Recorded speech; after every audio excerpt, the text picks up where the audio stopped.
In today's video, I'm going to show you how to fix Wix error code 2819 step by step. This is a common Wix dashboard error that can prevent pages, apps, or settings from loading properly, and it usually happens because of connection issues, browser conflicts, or session problems. The good news is that in most cases, you can fix this error in just a few minutes without contacting support. I'll walk you through every fix in the correct order so you don't miss anything.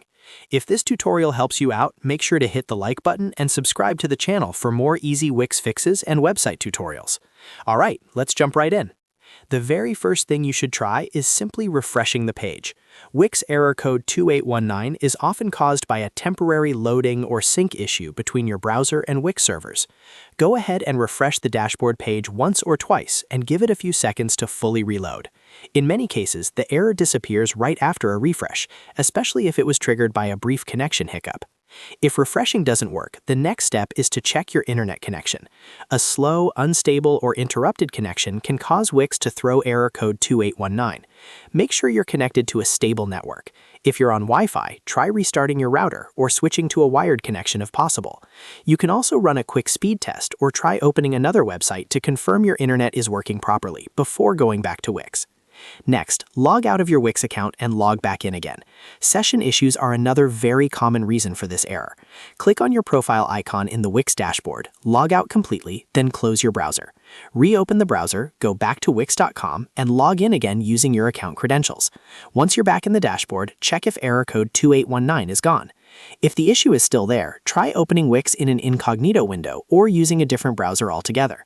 Browser extensions, cache data, or cookies can sometimes interfere with Wix's scripts. Open an incognito or private window and sign into your Wix account from there. Alternatively, switch to another browser like Chrome, Edge, or Firefox. This step alone fixes the problem for a lot of users. Another important fix is to turn off any VPN or proxy you may be using. Wix can block or limit certain connections when traffic is routed through a VPN, which can trigger error code 2819. Disable your VPN or proxy service completely, refresh the page, and then try accessing the Wix dashboard again. If the error disappears, you'll know the VPN was the cause. Once everything loads correctly, the final step is to republish your site. Go into your Wix editor and click the Publish button. Republishing helps resync your site with Wix servers and can prevent the error from coming back. After publishing, return to your dashboard and confirm that everything is working normally. And that's it. By following these steps, you should be able to fix Wix error code 2819 quickly and get back to managing your website without any issues. If this video helped you, don't forget to like, subscribe, and turn on notifications for more Wix tutorials and website troubleshooting guides. Thanks for watching, and I'll see you in the next one.